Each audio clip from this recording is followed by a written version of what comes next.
Ended a nearly 500-mile run from the Wyoming border to a park in Millard.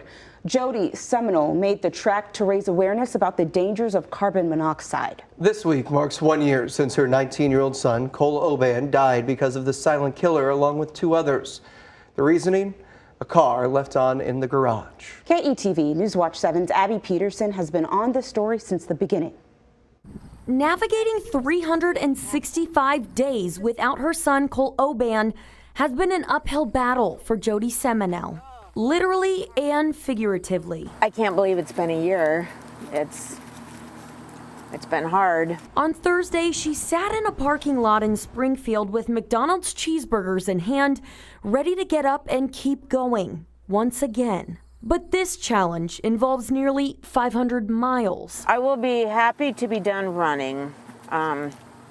I actually don't feel too bad today, considering this is day 10. 10 days ago, she started her journey at the Wyoming-Nebraska border. Pictures show her making her way through the state of Nebraska. She's doing it for Cole.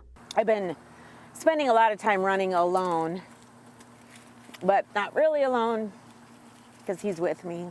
Along the way, she's educating people about what took his life, carbon monoxide. I'm very proud of doing this to raise awareness of what we went through so that, maybe it doesn't happen to another family. And she's raising money to build a skate park in memory of Cole and his friend Thomas, who died with him.